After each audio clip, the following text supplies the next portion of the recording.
guys, welcome back to my channel, or welcome if you are new here. Today I'm going to be reviewing new and or viral makeup products, and normally when I make videos like this I do combine all beauty categories into one video, but there just have been so many new slash viral makeup products lately that I felt like makeup needed to be its own separate video.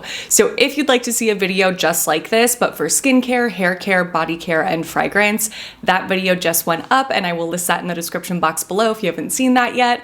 But again, today we're just focusing on makeup and we have a lot to get through, so let's jump right into it. First up is the Kosas Revealer Skin Improving Foundation.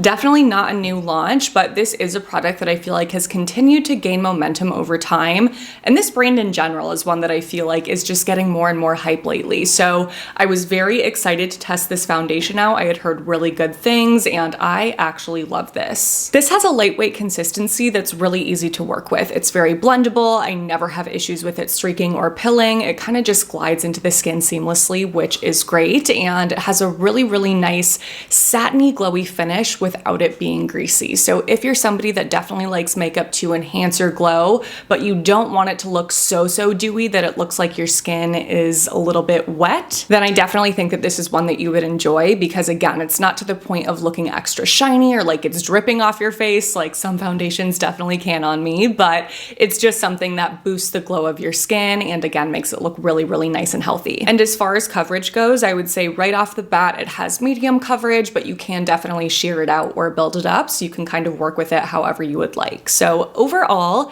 really enjoying this foundation. I have been reaching for it a lot, and that says a lot because you guys know I am very loyal to my L'Oreal Hyaluronic Tinted Serum. That is still my favorite, but I have been using this quite a bit in combination with that. So next up is the Sephora Best Skin Ever Full Coverage Multi-Use Concealer. This definitely went viral a few months ago now, but it's something that was sold out forever because of how viral it went, so I could not get my hands on this. I feel like this shade is still definitely not quite right, but this is the closest shade I've ever been able to find in stores, so I snagged it when I saw it so I could test it out. The consistency of this definitely reminded me of Tarte Shape Tape at first, but I may be kind of off in saying that because I haven't used that concealer in years. I never really loved it. I felt like it looked too heavy under my eyes and settled into lines. So I was a little bit nervous about this because it has that same kind of wet, creamy consistency, but I personally found this to work much better for me. This has a really nice natural finish under the eyes. It's not too matte, it's not too glowy, just a nice in between. And I actually feel like this has more medium coverage on me at first, but it can definitely be built up to full coverage. So I know on the front they say that this is full coverage, and again, you can definitely get it there, but I actually really like the amount of coverage I get with just the amount of concealer that I would normally use with any other concealer. It looks nice. It's just not too heavy, not too makeup-y. And I would definitely agree with the fact that this is a long wear concealer. It does last a very long time on my eyes without creasing if I set it with a setting powder. So overall, this is an amazing affordable concealer. I totally understand why this went viral. Moving on to bronzer, next we have the Nudestix Matte All Over Face Bronze Color. So these are their bronzing sticks. I've heard such good things about these for the longest time. And again, I feel like similar to Kosas, this is a brand that has really started to gain momentum as time goes on. So not a new product, but they did recently launch some new shades. So they sent these to me in PR and I was really excited to test them out. So the two shades they sent me are Bondi Belle and Bondi Bay. Bondi Bay is definitely more warm toned and Bondi Belle is more neutral in undertone. So I decided to test out which one is this? Bondi Belle, the more neutral toned one, just because my skin definitely leans more neutral when I am really fair.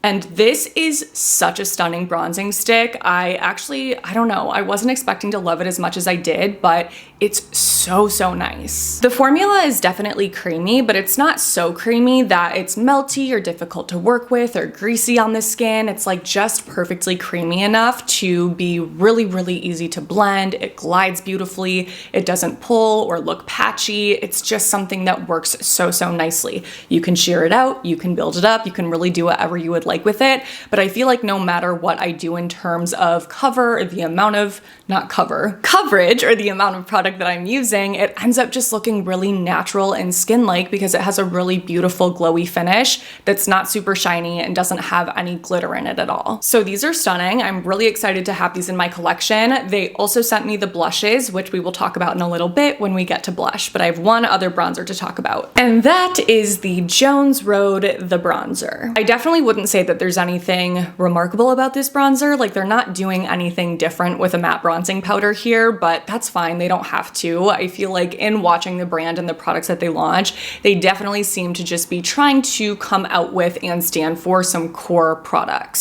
So while I do really like this bronzer in terms of pigment and just how it looks on the skin, again, I wouldn't say that it's any different than any other bronzers that I love, but what I do really love about this is the shade. So I was sent the shade Light Tan, and I just feel like it complements my fair skin really well because the depth of color is perfect. It's not too light, it's not too dark, and the undertone is really nice as well. It's not too warm and it's not too cool. So it's like just in between in all the categories that I need, if that makes sense. And I think that this looks really, really nice on the eyes as well. So I'll bronze on the face and then apply a little bit over my eyes just as a wash of color.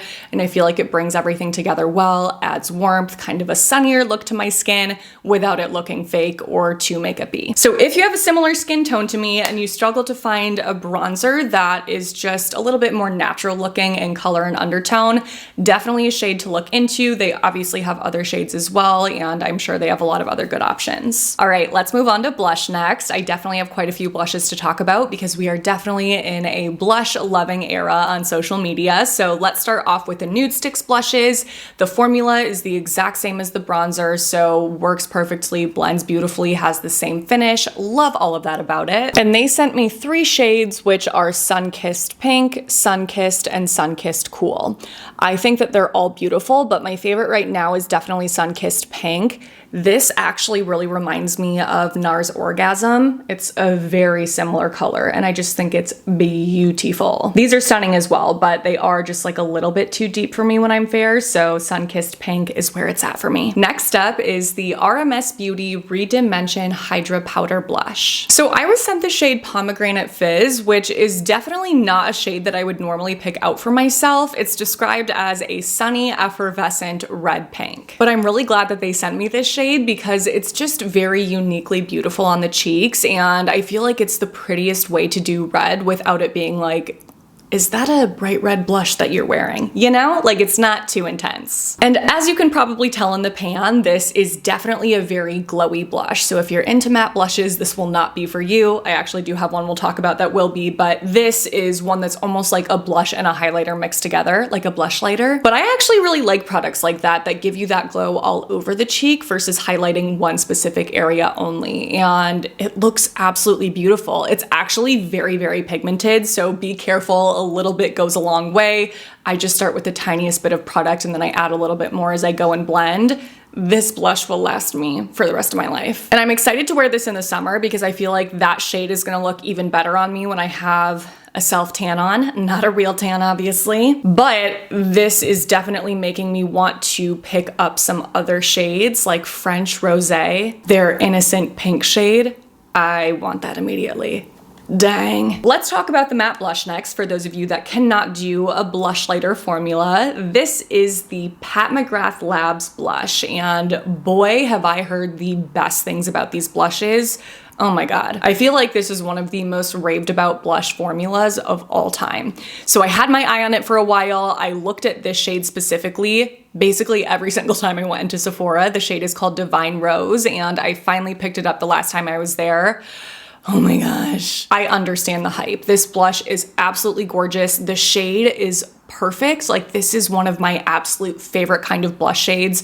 So flattering, just a really nice neutral wearable pink.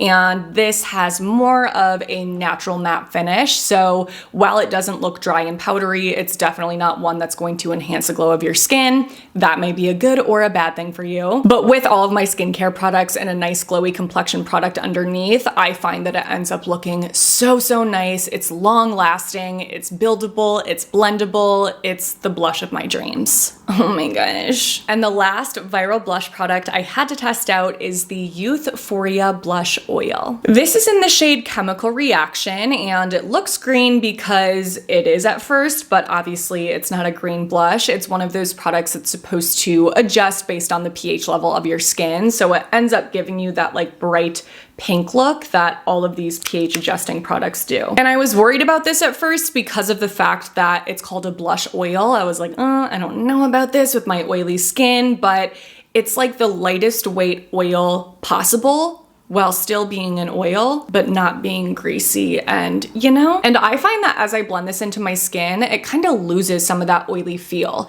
It's definitely still very like slick and soft, but it just feels super nice. And because of that, I feel like this is one that just ends up looking really dewy on my cheeks and not oily at all. So I actually really like the finish of this. It's just very, very natural looking, and the color actually ends up being really nice and natural looking on my skin too, because it's super sheer. So at first I was like, oh God, I can't do a bright pink like that. But with the sheerness and the finish, I was like, wow, this is actually beautiful. So this works great on top of foundation, tinted moisturizer, color complexion products, but it also just works great on top of bare skin and skincare. So this is one of those products that you could throw on if you didn't want to put on makeup, but you wanted just like a little bit of life to your cheeks, you know? For those of us that are extra frosty, we need that sometimes. This Rare Beauty highlight has to be one of the most hyped up highlighters in a long, long time. It is the Positive Light Silky Touch highlighter, and this went so viral on TikTok. I was seeing it everywhere, and I understand why. Look at how glassy this looks in the pan. I picked up the shade Mesmerize because this was the only shade in Sephora. I was actually shocked to even find this because this has been out of stock forever online and in stores, and I feel like I just happened to walk in at the right time, and this was the only one. So I snagged it. It's definitely not a perfect match for my skin tone. I think it's just like a little bit too deep, but it is a really beautiful champagne pink. And I'm excited to wear this in the summer as well, because I feel like it'll definitely be more complimentary then. This is certainly appropriately named. It's very silky to the touch, which I love. And it's definitely a highlight that does look very glassy on the cheek. So it's beautiful. Is it a highlighter that I feel like you need to run out and buy if you're not obsessed with highlighter? I wouldn't say so. I don't think that this really does anything different for me than, like, let's say my Dior, what is that called? Why can I never remember? The Backstage Glow Face Palette. I have that, I love it. I feel like it's the same exact kind of thing where it gives you that beaming look, where it's glassy, it's not too powdery, it's not glittery. But if you don't have that palette or a highlighter that you really love, then it is a very, very beautiful one, and I would definitely recommend checking it out. Let's move on to eyes next. First is the, what is this called? I don't actually know. GXVE. Is it supposed to be like give? What? Gwen Stefani's makeup brand. This mascara is the Can't Stop Staring mascara. I could not stop seeing this all over TikTok. I actually love this packaging. It's very cute. This has, I would say, like relatively short plastic bristles with a little ball at the end to help you to target those shorter inner lashes better. And when I first started applying this, I was like, oh my gosh, this is gonna be good. It's gonna add really great length and separate really well. But as I continued to build it up and add more products so that I could get even consistent coverage, I realized that it actually doesn't separate all that well. And on my lashes, at least, it ends up getting a little bit clumpy. So this one was a fail for me, which is definitely a bummer because I know a ton of people love this, but it just didn't work out. Every time that I used it, I had to go in with another mascara to try to fix the problem.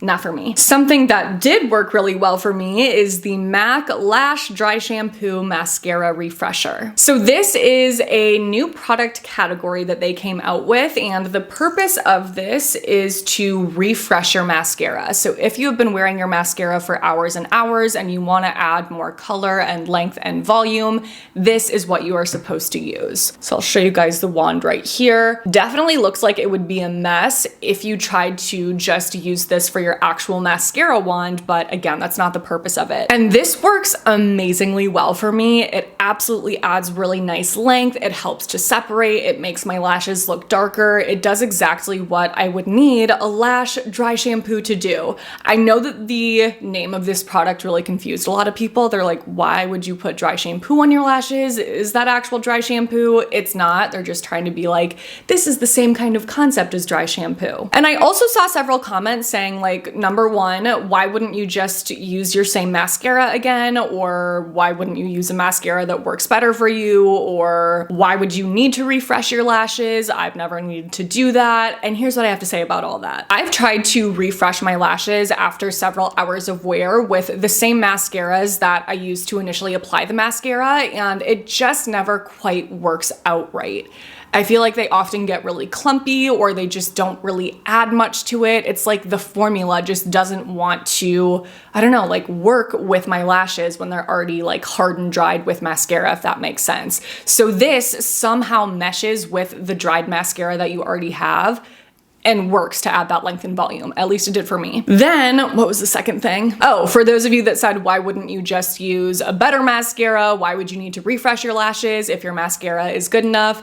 I hear you, but I have definitely had situations where I've been wearing mascara for like 9 hours and I need to go and refresh it and add more, because at that point, nobody's mascara is looking exactly the same as it did when you first applied it. So one example is if I am in a wedding and I have to put on makeup for the photos, but then that obviously is an all day long and all day night affair. And sometimes I want a little extra on my lashes by the time that we're getting to the end of the day. So a product like this would be perfect for that. Or I remember when I used to work in a corporate office setting, I'd wake up at the crack of dawn, put on makeup, be at work all freaking day long. And then if I had something after work, like a happy hour, at that point, again, my mascara is not looking fresh. So this would have been perfect.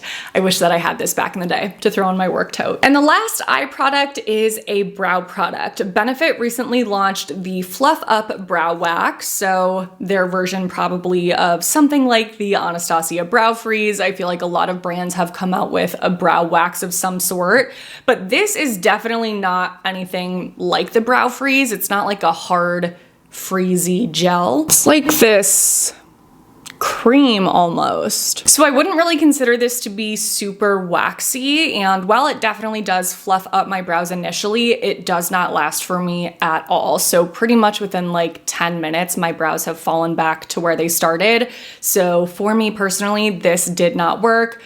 I wish that it did. If it works for you, I'm very jealous, but not for me. All right, let's wrap up the video with lips. I have like a combined situation here because this was more about a viral lip look than just like one specific product. So this is what I think they were calling the glazed brownie lip look, where it was like sheer and chocolatey looking. I was obsessed with how it looked on other people, but not as obsessed with how it looks on myself. So the brown liners that went the most viral with this trend were the Makeup Forever lip liners. I think the shade that, of course, Hailey Bieber made go viral is Versatile Chestnut. So I picked that one up, but I also wanted to pick up Limitless Brown because Versatile Chestnut is actually pretty red in undertone, and Limitless Brown is just more of like a neutral undertoned brown. Solid lip liners, definitely not the best lip liner I've ever used, but they get the job done. And I actually think these are also supposed to be, yeah, like eyeliners too, which I will test them out as because I don't foresee myself using these as lip liner ever again. Even when I blend out the brown lip liner, I just feel like it does not look right on my skin tone. So I think that this is a trend that would look absolutely stunning if you do have more of a tan to deep skin tone, and not one that I feel like looks the best on me, just in my own humble opinion. But the, what do I call this? Gloss, I guess, color I put all over my lips is the Fenty Gloss Bomb Heat in the shade Hot Chocolate Heat. And this is a really, really pretty sheer neutral toned brown that I think is stunning. But again, with the brown lip liner, it's just like, not quite right for me. Next is the Kosas Wet Lip Oil. They recently launched a bunch of new shades and I was super excited to test these out because I love lip oils. I will say that it's not my absolute favorite that I've ever tried. It's definitely a lighter weight, thinner texture, and it just doesn't really feel like a plush lip oil to me. It's more just like a gloss. The shade that I have here is Unbuttoned, and it is a really, really nice shade. I would consider it to be like a brown toned pink. And these actually had quite a bit more pigment than I was expecting as well. So if you're looking for a really lightweight, non-sticky, pigmented lip oil, then this will be for you. But I just feel like I have other lip oils that I definitely prefer to this, so not one I'll continue to use. I will find a better home for it. And the other issue that I had with it is the applicator. If you're just using this product by itself, it's no problem, but for me, I am typically applying a product like this on top of another lipstick or something else. And when I tried to do that, it would remove the product I had on underneath it, because it's kind of just like this, I don't know, like hard, stiff, small doe foot. So another reason why it's not for me. Next, we have a new lipstick launch from Hourglass. These are their unlocked lipsticks, and I was so excited to test these out because they just looked absolutely stunning in the photos. And they are very, very stunning in terms of the actual formula. They're very creamy, they're highly pigmented, they're just really nice lipsticks. But I feel like I just couldn't find a shade that was a good match for me. So I have these shades: Tropic, which is like a peachy nude; Larch, which is a warm toned brown; Oasis, which is a warm toned kind of reddish pink; and a very bold red called Red O. I would not have purchased that for myself because I just haven't worn red lipstick in the longest time, but it was sent to me and I was like, wait, maybe I need to keep this in case I want to wear red lipstick, maybe, because it's so pretty. So again, the lipsticks themselves are beautiful, and if you're able to find a shade that you really love and you want a lipstick that is creamy and comfortable and highly pigmented, then these will definitely be worth it. But aside from me not being able to find a shade, I am just not obsessed with the look of a super, super pigmented lip anymore. I just feel like it doesn't look very, again, flattering on me. How many times have I said that in this video? And last is the Refy Lip Gloss. I'll be honest, I was really only attracted to this brand because of the packaging when I first saw it on Sephora's website. Very, very minimalist. This is my kind of aesthetic, as a lot of you know. And there's really not much to this because it's just a clear gloss, but it is a really, really beautiful clear gloss. One of the things I love about it is the fact that it has this metal tip applicator. I love a metal tip applicator, whether it's under my eyes or on my lips. I just feel like it makes application so nice, and this is such a good gloss. It's not sticky. It is very just like juicy for a gloss. There's a lot of different types of gloss formulas, and I definitely gravitate more towards a gloss like this that is a little bit thicker and just like so juicy and drippy looking on the lips. I think it's beautiful, but again, it's just a clear gloss. So if you don't need a clear gloss, then obviously skip. But if you love a metal tip applicator like me and you love a nice juicy clear gloss, I mean, just saying. All right, you guys, we are going to wrap up this video here because those are all of the products that I wanted to share for today's video. Hopefully now you're seeing why I needed to make makeup its own separate video. This was just way too much to put all in one place. So again, if you have not seen the hair care, skincare, body care, fragrance version of this, that'll be listed in the description box below. Along with all of these products, they'll be listed and linked in order of mention. Let me know in the comments below if you are going to pick up any of these products after watching this video, if you've tried any of them and what your experience was, if there's anything else you think I need to try. And you guys know the drill. If you did enjoy the video and find it helpful, please don't forget to give this a thumbs up, subscribe, click on that notification bell, and send my channel to a friend. Thank you so much for doing those things. Your support means the world. Thank you for watching my videos. I love the freaking heck out of you guys. Make sure to stay tuned for my next one because that will be up in a few days. But until then, I hope you have a great few days. Any final words, Elsie? Okay.